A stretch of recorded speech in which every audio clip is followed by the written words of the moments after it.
a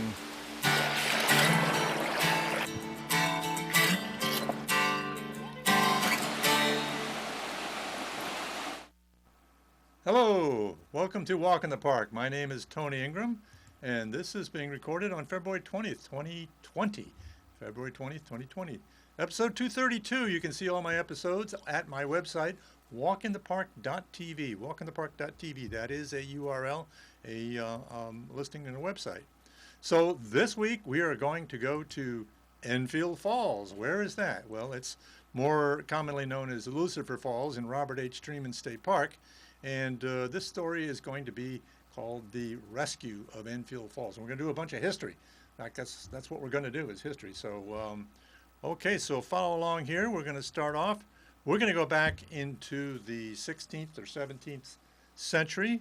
And back in those days, the areas around Ithaca and Cayuga Lake and the Finger Lakes were inhabited by the Haudenosaunee, or we have known them as the Iroquois people, and particularly around Cayuga Lake. Here's the original territories of 5 of the eventually 6 nations of the Iroquois across what's now New York State, and showing heads there with gustoes, which are the ceremonial hats of the Iroquois or the Haudenosaunee, and how many feathers they have and which way they are pointing indicate which of the nations they are. So there on the left is the Seneca people, and you can see their territory. And then next is the Cayuga people. See how his feather is pointing backwards, and then the Onondaga to the right of them, and then the Oneidas and the Mohawks, and Tuscaroras joined later. So here is looking closer into the territory of the Cayugas around, of course, Cayuga Lake. Now, during the American Revolution, 1779, at that time, many of the Haudenosaunee nations, the Cayugas, the Senecas, the Mohawks, and the Onondagas happened to be supporting the British. And they were pretty effective at frontier attacks and so forth, and were quite a problem for the American Army. And the reason they supported the British are many, but one of them is that the British had been fairly effective at keeping settlers out of their territory, and they had treaties with them, and they were long allies with the British. So in 1779, George Washington, this is a picture here of actually a sesquicentennial, I think, stamp for the Sullivan expedition. Major General John Sullivan and also James Clinton, I think, invaded the area in 1779 and sent an army up and down the Seneca Lake and Cayuga Lake and destroyed over 40 towns. Went over to the Genesee River and destroyed their crops. Not too many engagements happened. The only one that was of real significance was near Elmira, and that was the Battle of Newtown in 1779. This is actually a picture from, Newtown is now has been for many years Newtown Battlefield, a state park, a Newtown Battlefield Reservation State Park. And this was in 1979, the bicentennial of that battle. This was a partial reenactment of the battle by reenactors. The Haudenosaunee, the Iroquois, didn't want to have anything to do with that, and understandably. So, but anyway, the area was conquered by the army, although after the army withdrew, the people came back and did manage to continue a guerrilla war against the revolting Americans. So this was after the war. By the 1790s, an area was established called the Military Tract, which was from Seneca Lake over all the way to Oneida Lake and almost up to, it was up to Lake Ontario where the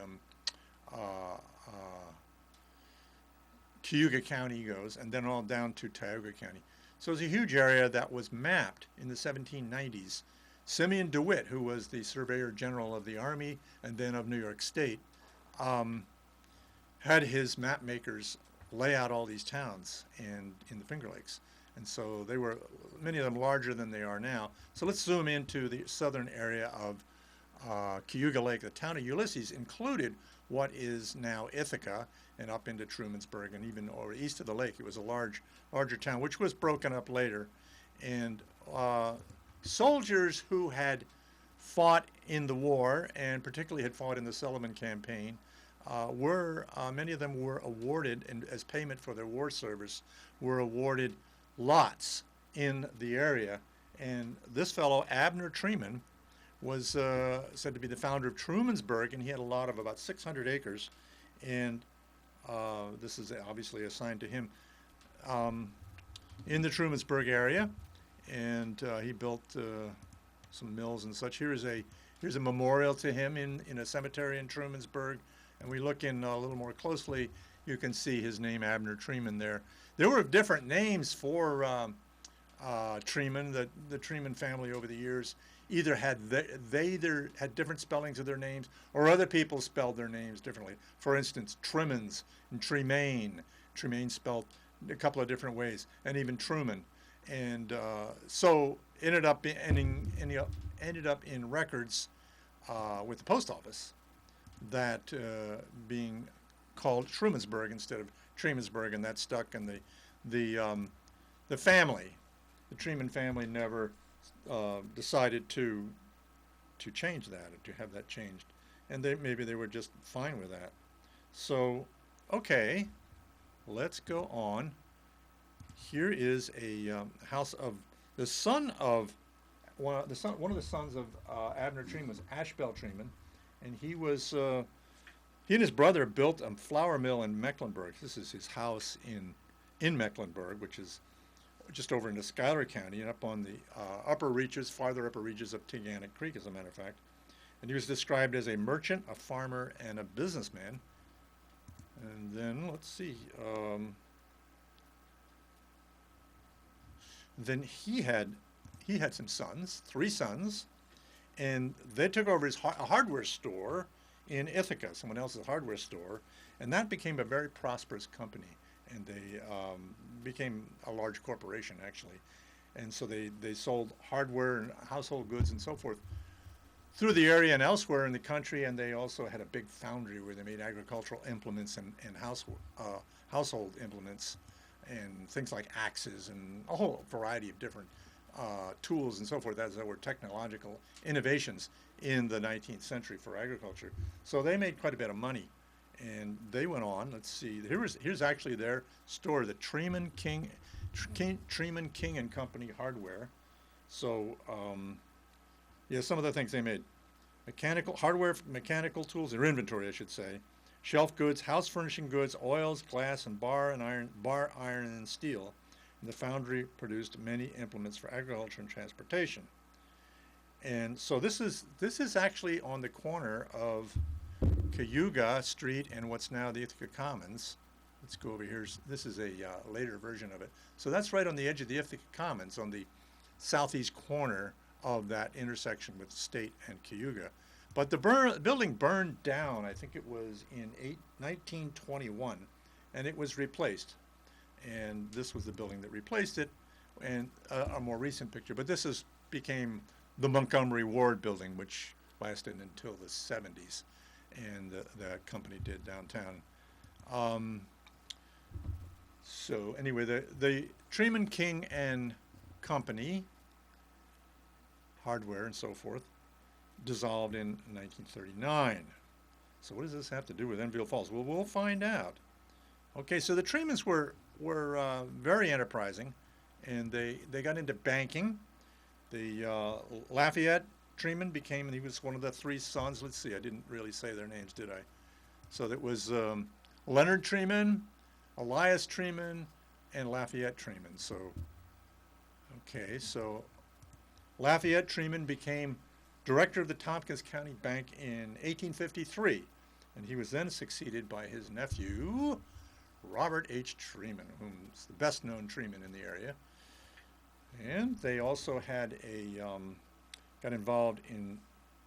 got control over the Ithaca Gas Light Company and the Ithaca Waterworks, which eventually provided water to the city from dams on Buttermilk Creek and 6 Mile Creek. And this is actually Van Anna's Dam on 6 Mile Creek, which was part of their operation.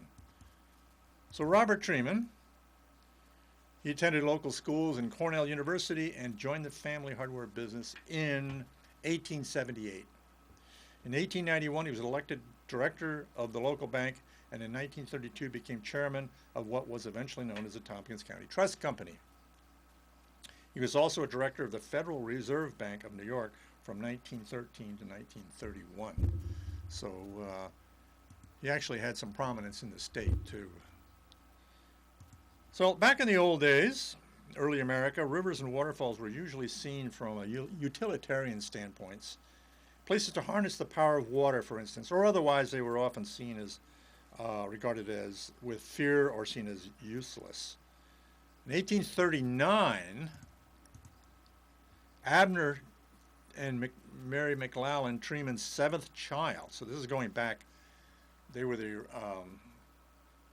original Tremans in the area. Seventh child, Jared Treman, built a mill on Fishkill Creek, a tributary to Enfield Creek in what is now Upper Robert H. Treman State Park. So there's a connection there, but not again for quite a while. It replaced an earlier grist mill built by a man named Isaac Rumsey in 1817, and that burned down in the 1830s, so it was replaced by this amazing mill. Of course, this is what it looks like today, and it's become a milling museum. Did serve as a while as a pavilion after the state park was formed, and you can see there's a fireplace. There's a chimney for a fireplace, which is not used, but was, I guess, at one point. So that was in the hamlet of Enfield Falls, which was an agricultural service hamlet, it's being called today, for the surrounding farming community. So here's inside the mill. There is actually, I'm a president of the Friends of Robert H. Treman State Park, and one of our board members is Shireen Bauer, and she is an archaeologist at Cornell and has been working with her students for more than 20 years to look at the hamlet of Enfield Falls, which was mostly raised during when the state park was created in the 20th century. And so here is a model they made, which is in the mill, that shows the various buildings that originally were there. So by 1866, the people of Enfield Falls could boast of a grist mill, 2 sawmills, a tourist hotel, the Enfield Falls Hotel, which we'll talk about, 28 homes, a school, a blacksmith shop, a post office, a cooper shop, which is a barrel shop, 2 cemeteries, and a general store.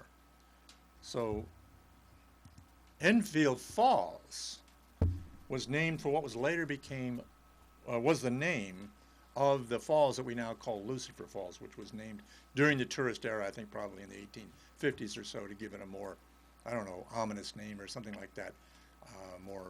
I don't know what. There seemed to be the custom at the time to give some somewhat fearful names to things like waterfalls and gorges and what have you. Maybe the tourists would get more excited by that. I don't know. Anyway, so that's a short way downstream on Enfield Creek and Enfield Glen. There's a lot of people that confuse Enfield Falls with the lower falls in the swimming area, and that's just the lower falls, although Enfield Falls. And this, of course, this waterfall was renamed Lucifer Falls, but the hamlet was named after the falls originally, Enfield Falls. We don't know what Native Americans may have called it, but anyway, let's see. What do I got here? Okay, so I have a little quote here I'm going to read from one of the things that were written. I think it was, this was actually from our website, our Friends of Treman website. Robert and Henrietta Wickham first came to Enfield Falls in the early 1830s during a visit with friends in the area. Greatly impressed with the spectacular waterfalls and gorges, the Wickhams bought a small parcel of land from Gilbert Budd in 1833, and Mr. Budd had a house there. Building a frame house on the land, Robert and Henrietta lived in a modest middle-class lifestyle for the next 15 years. Let's see. In 1847, the Wickhams decided to get into the tourism business and began buying up much of the gorge that makes up the present-day park, and then they planned to open a hotel. In 1852, tragedy hit the family when Robert was thrown from a horse and suffered a crippling injury from which he never fully recovered. Henrietta was now the sole supporter of her family, which included her daughter Nettie.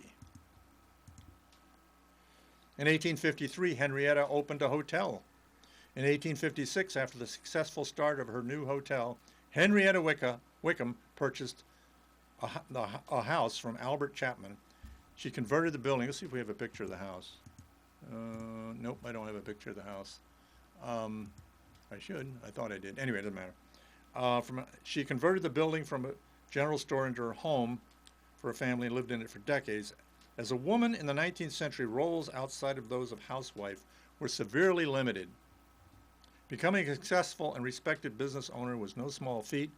Nettie Wickham, her daughter, followed the strong role model of her mother and was one of the first women to graduate from Elmira College in the 1860s.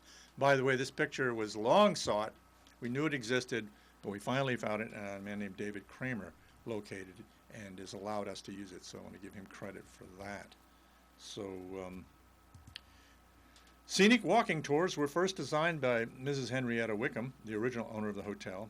In the 1850s, she laid out the same pathways and locations of the bridges that you enjoy today.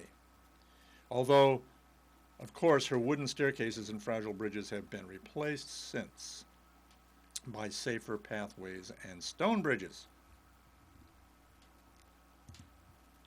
Henrietta Wickham finally retired from the hotel business in 1868 and lived the remainder of her life in her home at Enfield Falls. And that is Henrietta Wickham on the porch of her house. Okay. So someone else here. The allure of the gorges and waterfalls drew more than just vacationers to the hotel. Philadelphia businessman Edward Tryon was also drawn to the scenic beauty.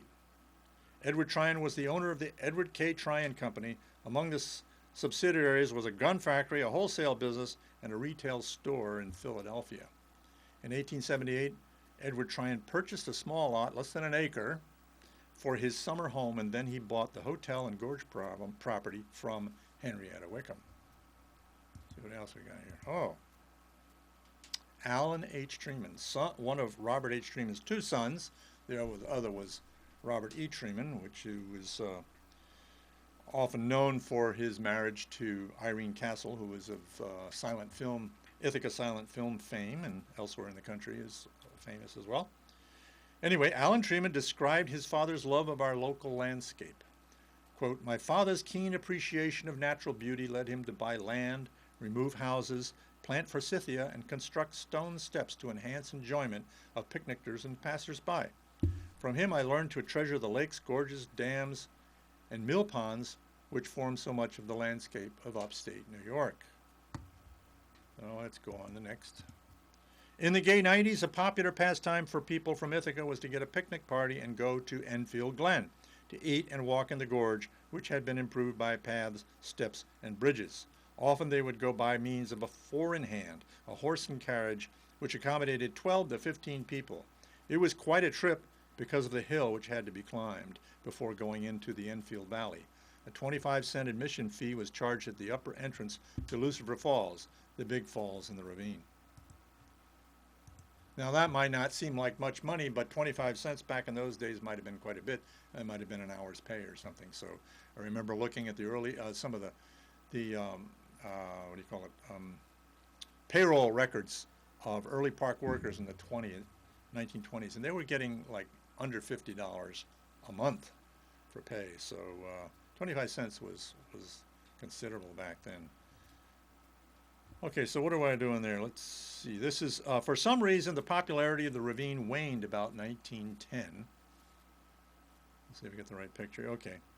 One summer day about 1914, father, that is Robert H. Treman, this is Allen H. Treman talking here, suggested our having a picnic at Enfield Glen. Enfield Glen. Where's Enfield Glen? Enfield Glen is the gorge that's in Robert H. Treman State Park, if you didn't happen to know that. A lot of people, long after it was renamed Robert H. Treman State Park, which we'll tell you at some point, people referred to it as Enfield for many decades following. We wanted to see the falls, plants, various rocks, and especially the potholes formed by the stream. It was a beautiful hot summer afternoon. The air was absolutely clear, so that the distant hills looked as though one could touch them. We drove out Elmira Road, which was a narrow blacktop macadam, as far as the turnoff for the Glen. We then wound up the hill on a rather steep road until we passed the old sign, 25 cents admission, nailed onto a maple tree. We drove to the end of the lane and found that the bridge had long since fallen into the stream, and there was absolutely no way of going further. The disappointment encouraged my father to take steps to find out who owned the ravine. Father wanted to rehabilitate the place so that the gorge could once again be enjoyed by the public. Within about a year, the owner, the Tryon family, said that for certain family reasons they might be willing to sell the property.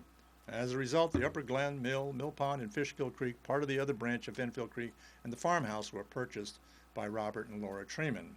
And between 1917 and 1920, Treman continued to purchase other properties in the hamlet and around the gorge. Okay, so moving right along here. So in April 1920, Robert Treman and his wife Laura donated nearly 400 acres to the state of New York to become a state park in perpetuity. Well, let's see. So it's funny. That's what I had to show you today. So I've got a few more minutes. I'm going to have to figure out some things to say here, but it's. I'm going to continue this story, the rest of the story, because this became a park in 1920. It was named Enfield Glen Reservation, Enfield Glen State Park, Enfield Falls, and State Park. You see different names for it in different places, and Robert Treman didn't stop with donating the land, Robert and Laura Treman, his wife, obviously, to the state, but continued on in leadership in the state parks. But I'm going to tell you all that story in a future episode, the next episode, hopefully. But let's go back and see if there's any interesting things to talk about here. This is an area here that you may or may not recognize. It's partway down the gorge. You go into the gorge from the upper park through a narrow section, and then let's see if we can find that. Find the narrow section of gorge. Yeah, right here. When you first go in, you might recognize this. There's a nice stone bridge there now, but back then, in the 1800s, it was wooden. There were wooden structures, and they were very flimsy. And you see different pictures of them at different times, and they're different structures because obviously they didn't last too long. You had floods, you had landslides, deterioration of the wood, and so forth. So you didn't get much permanence out of them. But the road that went up to the upper park now was built, I think it was in the 19 teens. They built a new road up there, a state highway, and paved it. So that's what we call Route 327, and that went up to the park. The entrance road that we have now isn't what they had then. They went straight down the road from Route 327 on an existing farm road, which has now been closed, but it was pretty steep.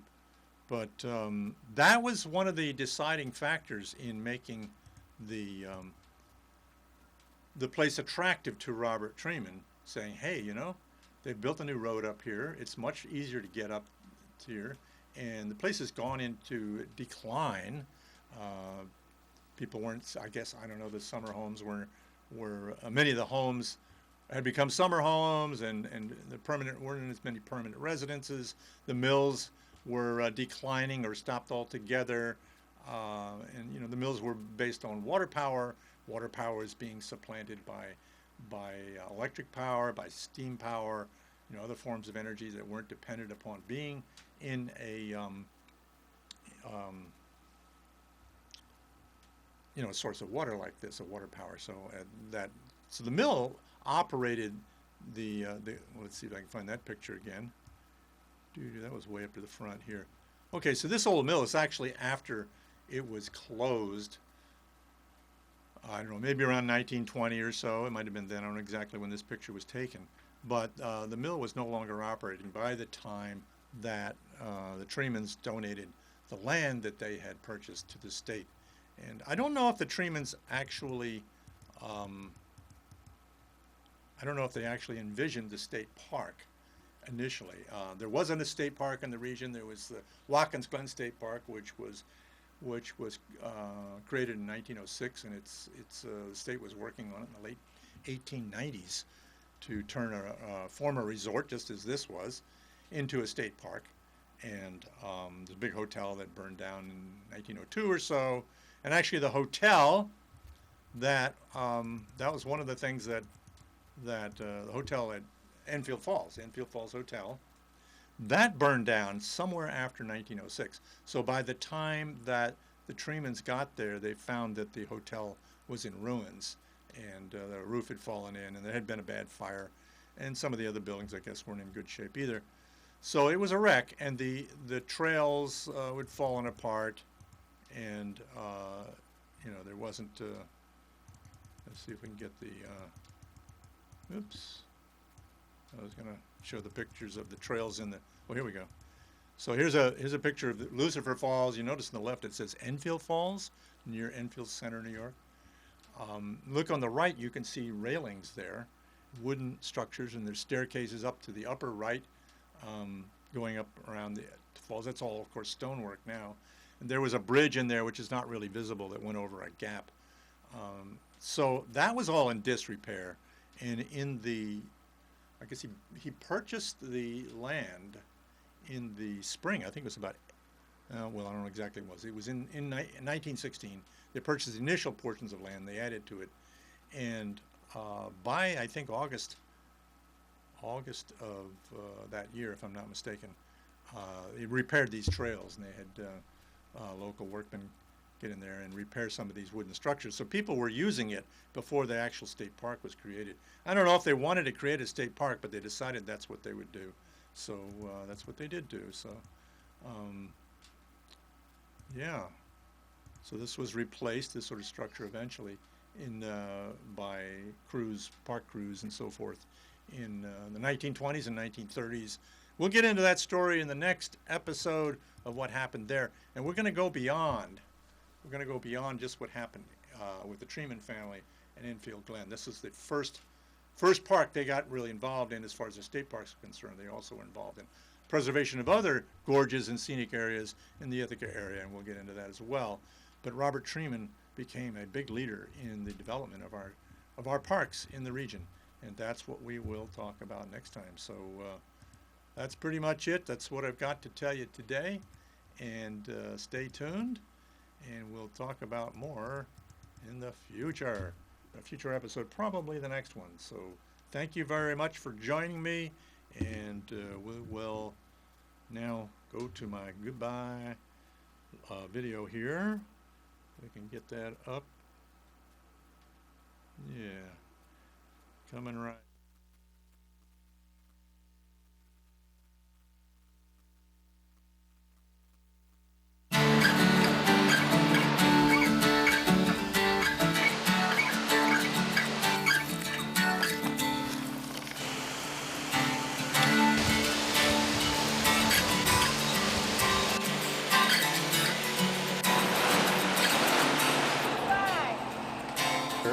Is a